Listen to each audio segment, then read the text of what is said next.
12 अक्टूबर साल 1972 south America के यूरुग्वाई देश एक छोटा सा चार्टर्ड हवाई जहाज टेक ऑफ करता है। यह हवाई जहाज जा रहा है चिली देश की राजधानी सैंटियागो में और इसमें बैठे हैं कुछ हट्टे कट्टे रग्बी टीम के प्लेयर्स। टोटल में 45 पैसेंजर है तो इनकी फैमिली और फ्रेंड भी इसी जहाज में ट्रैवल कर रहे हैं दोस्तों। यह उड़ान कोई ज्यादा लंबी उड़ान नहीं होनी थी दोस्तों, सिर्फ 3 घंटे की होनी थी ये उड़ान। पर बीच रास्ते में आती है एंडीज की विशाल पहाड़ियाँ। ये पहाड़ियाँ आगे जाकर इन पैसेंजरों के लिए कितना बड़ा खतरा बनकर खड़ी हो जाती है जो उन्होंने कभी सोचा भी नहीं था।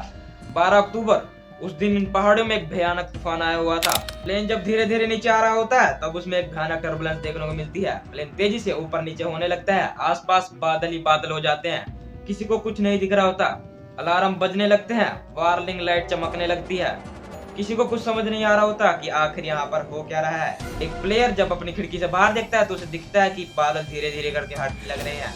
प्लेन जब बादलों से बाहर निकलता है तो पायलट रियलाइज करते हैं कि उनके आगे बहुत ही बड़ी चट्टान आ चुकी है। वो इमीडिएटली प्लेन को ऊपर ले जाने की कोशिश करते हैं पर अफसोस बहुत ही ज्यादा देर हो चुकी थी। जो प्लेन के पीछे का हिस्सा था वो पहाड़ से टकराकर टूट जाता है। प्लेन का रियल पोर्शन अलग हो जाता है। थोड़ी देर बाद एक और कोलिजन, प्लेन का लेफ्ट विंग भी टूटकर अलग हो जाता है। जो प्लेन का फ्रंट पोर्शन था वो एक ग्लेशियर पर जाकर गिरता है और 700 मीटर की ऊंचाई पर आकर एक लास्ट टकराव होता है। प्लेन पूरी तरह से क्रैश हो जाता है और जो प्लेन का कॉकपिट था वो भी पूरी तरह से तबाह हो जाता है और इमीडिएटली 2 पायलट की मौत हो जाती है। हैरानी की बात ये थी दोस्तों, 45 पैसेंजर में से अभी भी 33 पैसेंजर अलाइव थे। बस दिक्कत यह थी कि कुछ उसमें से इंजर्ड थे और कहीं को तो कुछ नहीं पता था कि आखिर ये फंसे तो फंसे कहाँ हैं। अब इनको कुछ नहीं पता कि आखिर ये अटके कहाँ हुए हैं। आखिर क्या कहानी है इस प्लेन के पीछे की, कैसे सर्वाइवर सर्वाइव करके इस पहाड़ियों से निकल जाते हैं, जानते हैं आज की इस वीडियो में बिना किसी देरी के।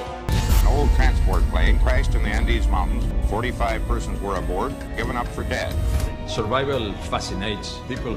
All of the passengers were given up for dead. It became known as the इस क्रैश के बाद 2 पैसेंजर ऐसे थे जिन्हें ज्यादा चोट नहीं आई थी दोस्तों। पहले थे 19 साल के रोबर्टो गैनेजा और दूसरे थे 20 साल के गुस्तावो जर्पिनो। हाँ दोस्तों, ये दोनों एक मेडिकल स्टूडेंट भी तो ये काम पे लग जाते हैं। किसको कितनी चोट आई है सबको मदद करने की कोशिश करते, जिनसे इतना हो सकता था उतनी इन्होंने कोशिश करी। दूसरे इस प्लेन के गायब होने के 1 घंटे बाद Chile air service rescue team को पता चल जाता है। वो 4 हेलीकॉप्टर तैनात कर देती है इन सबको ढूंढने के लिए। पर दिक्कत ये थी, जहाँ पर ये प्लेन क्रैश हुआ था वहाँ पर सिर्फ स्नो ही स्नो थी और ये प्लेन भी व्हाइट रंग का था और इसे ढूंढने में बहुत मुश्किल काम था।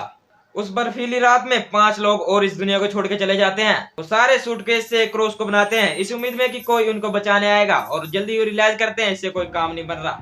उस दिन उन्होंने 1 बारी नहीं, 2 बारी नहीं, पूरी 3 बारी अपने सिर के ऊपर से हेलीकॉप्टर जाते हुए देखा। हाथ हिलाकर कोशिश करी, बहुत कोशिशें करी, कुछ भी काम नहीं बन रहा था। 16 अक्टूबर साल 1972 एक आदमी जो कोमा में गया होता है इस प्लेन क्रैश के दौरान, वो अब कोमा से बाहर आ जाता है। वो कोमा से बाहर आने के बाद देखता है कि उसकी माँ तो मर चुकी है और उसकी जो बहन थी वो इस क्रैश में इंजर्ड थी। वो अपनी बहन को बचाने की पूरी कोशिश करता है, उसे खाने के लिए पीने के लिए जो भी सामान चाहिए होता है वो उसे ला कर देता है। पर अफसोस 8 दिन बाद उसकी बहन भी इस दुनिया को छोड़ के चली जाती है। 21 अक्टूबर जो रेस्क्यू टीम थी वो भी अपने हाथ खड़े कर देती है। उनको लगता है कि 8 दिनों बाद तक कोई सर्वाइवर अभी तक बचा नहीं होगा और कहता है कि इस रेस्क्यू ऑपरेशन को आगे कंटिन्यू रखने का कोई फायदा नहीं है। रेडियो खराब होता है पर उसमें से एक पैसेंजर उसे सही करने की कोशिश करता है और बढ़िया बात यह थी कि वो उस रेडियो को सही भी कर लेता है। रेडियो में बताया जाता है कि जो रेस्क्यू ऑपरेशन था वो कैंसिल कर दिया गया है। इस चीज को सुनकर कई लोग रोने लगते हैं, कई लोग भगवान से प्रार्थना करते हैं और सब डरने लगता है कि अब क्या होगा। अब उनका खाना भी खत्म होता जा रहा था, उनके पास कोई ऑप्शन नहीं था खाने का। और दोस्तों जो ये चुनाव करते हैं उससे सुनने के बाद आपकी भी रूह कांप उठेगी। हाँ दोस्तों, ये अपनी फैमिली की मुर्दा बॉडी को खाने का फैसला करते हैं क्योंकि और कोई ऑप्शन नहीं था। 21 अक्टूबर इस दिन पहाड़ से एक ग्लेशियर का टुकड़ा टूटकर इनकी तरफ आने लगता है और उसमें ही इनके 8 लोगों की सांस घुटने की वजह से मौत हो जाती है दोस्तों। जो बचे हुए 19 सर्वाइवर्स थे वो एक छोटी सी जगह पर लुक कर बैठ जाते हैं। 11 दिसंबर इसी दिन एक और बार यही चीज होती है और इसमें भी 3 लोग इस दुनिया को छोड़ के चले जाते हैं। अब बचते हैं सिर्फ 16 सर्वाइवर्स और इनमें से 2 लोग वेस्ट डायरेक्शन की तरफ मूव करते हैं और दोस्तों कहीं सी कोशिशों के बाद वो पहुंचते हैं अपने एक पास के शहर में। और जब उन शहर वालों को पता चलता है कि वही प्लेन क्रैश है और वो वहाँ की आर्मी कमांड को इन्फॉर्म कर देते हैं और फाइनली दोस्तों प्लेन क्रैश के 70 दिन बाद इन सबको रेस्क्यू कर लिया जाता है। ये कहानी असली घटना पर निर्भर है दोस्तों, ये कोई फेक कहानी नहीं है। अगर वीडियो थोड़ी सी भी अच्छी लगी हो तो वीडियो को लाइक कर देना, चैनल पे नए हो तो चैनल को भी सब्सक्राइब कर देना। मिलते हैं नेक्स्ट वीडियो में, तब तक के लिए बाय बाय।